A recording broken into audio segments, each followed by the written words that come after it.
Bora, pessoas. Seguinte, estamos falando de sistema feudal. Nós vamos caracterizar o sistema feudal. Para a gente caracterizar os elementos feudais, são necessários a gente conhecê-los. O feudalismo ele surge de algumas questões de romanos e germânicos. Os romanos trazem para dentro do feudalismo a ideia da clientela ou do clientelismo, né? Que isso aqui, ó, é aquela ideia de dependência dos servos ou a lógica da servidão, lembra? É aquela ideia de dependência, que o servo depende do seu senhor, principalmente no quesito da sua defesa. Os romanos também fizeram ou trouxeram para dentro essa ideia do colonato, que é a ideia de você fixar na terra. Fixar na terra. Uma das coisas que a gente vai ter que lembrar sempre é que no feudalismo, quem tinha terra era rei, né? Quem tinha terra ganhava muita condição. Quem tinha terra era visto pela sociedade de outra forma, tá? Nos germânicos, você já tem o comitatus. O que é o comitatus, Anderson? Dependência entre nobres.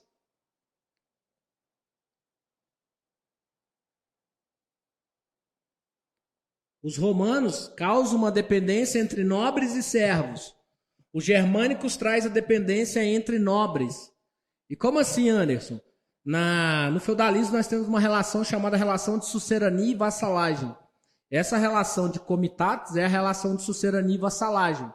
Vamos lembrar que o suzerano é aquele que seria o imperador, aquele que seria um rei de um lugar, e aí ele pega suas terras e divide para os nobres. E aí esse nobre tem que defender esse seu suzerano toda vez que ele for ameaçado. É uma troca. Por isso, relação de dependência entre nobres. Não entra aqui servos, tá? Eles que propõem a economia agropastoril. Lembra que uma das características que nós vamos colocar ali do outro lado é automaticamente que o sistema feudal ele era um sistema de quê? Subsistência. O que é isso, Anderson? Um sistema que você come o que você produz. Quando você pega um sistema de subsistência, por isso a relação de dependência que os romanos criaram. Nós vamos ver isso aqui, por exemplo. Os servos vão trabalhar para todo mundo, ou seja, os servos vão produzir para todo mundo. É uma questão de que se a gente não produz, a gente não come. Porque necessariamente nesse sistema não é levado em consideração as relações econômicas de comércio. É levada a relação econômica de fixação, de juramento de um devendo para com o outro, tá? A gente vê características de dependência tanto nos romanos, a diferença é que os romanos vão colocar servidão, e a gente vê os germânicos colocando a ideia da dependência entre os nobres de uma sociedade, tá? E é eles que elaboram essa ideia de economia agropastoril. Quando a gente começar a tratar, a partir de agora, as características do sistema em si, que são as características do sistema feudal, a gente vai começar a perceber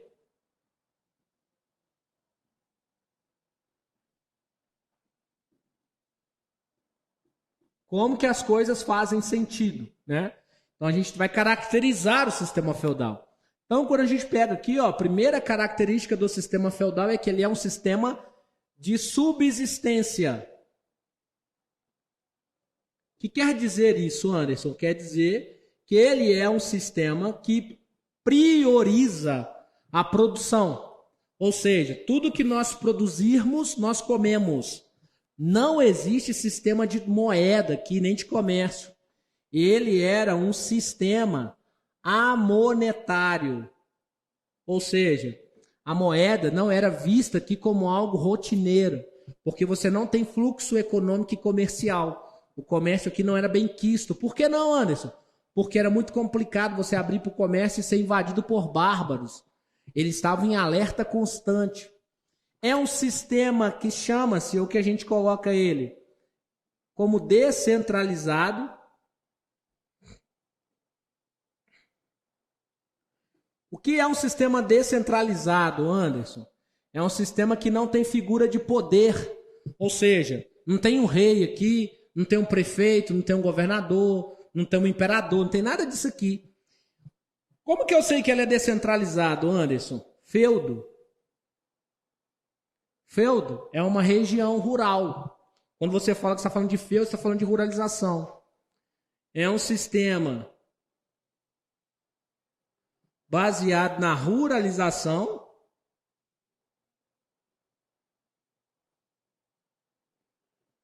Hoje nós falamos de êxodo urbano, né? Aqui era êxodo rural. Quer dizer, hoje nós falamos isso. Naquela época era êxodo rural. Quer dizer que as pessoas saíam da cidade para ir para o campo, né? Beleza? Então olha que doideira, sistema baseado na ruralização. Ou seja, eles dependiam do que eles produziam, né? Eles estavam ligados à terra. Não é essa relação que a gente viu ali do colonato? Fixação na terra. É um sistema sem exército permanente. Sistema sem exército permanente. Aí alguém vai falar comigo assim, uai, professor, o que você me fala das cavalarias? As cavalarias não eram permanentes. Até porque existiam cavalarias que eram de ordens religiosas. Essas não entram aqui na nossa conta. Quando a gente está falando de exército, gente, é esse exército que, independente se existe ou não guerra, existe o exército. Então aqui não existe exército permanente. Por quê? Porque não é um estado, é num estado que você usa exército permanente. Então aqui não tem. Além disso, né, é um sistema que não tem nenhuma instituição a não ser o quê? A igreja. Única instituição era a igreja. A única instituição desse sistema era a instituição da Igreja Católica. Então, só por isso a igreja já era extremamente o quê? Poderosa, tá? Só por isso a igreja já era muito poderosa. Beleza? Só por essas condicionantes aqui. Se a igreja era muito poderosa, porque ela era a única instituição, automaticamente nós temos aqui um processo, né, de dominação feito pela igreja. Tanto é verdade que a cultura que era vinculada aqui como característica do sistema feudal era uma cultura que nós chamamos ela de teocêntrica.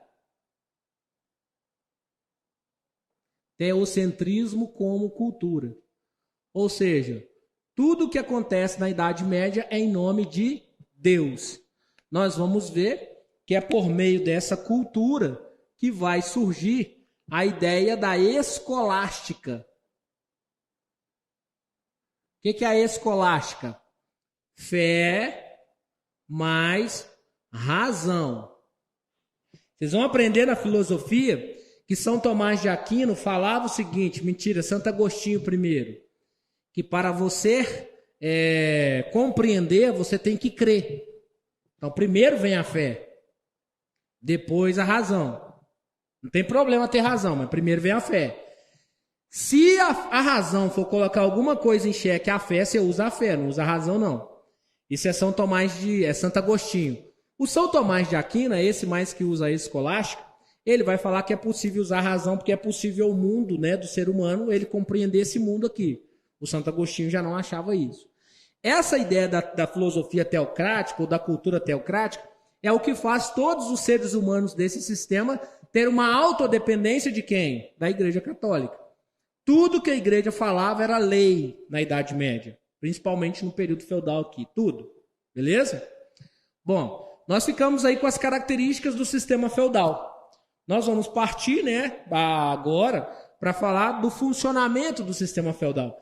Antes de falar do funcionamento do sistema feudal, nós vamos ver como que funcionou a sociedade feudal aqui, porque tem algumas coisas muito interessantes para a gente entender. Porque coisas que a gente fica perguntando, né? Pô, como que a galera manteve um sistema desse durante tanto tempo, Anderson? Nós vamos compreender daqui a pouco.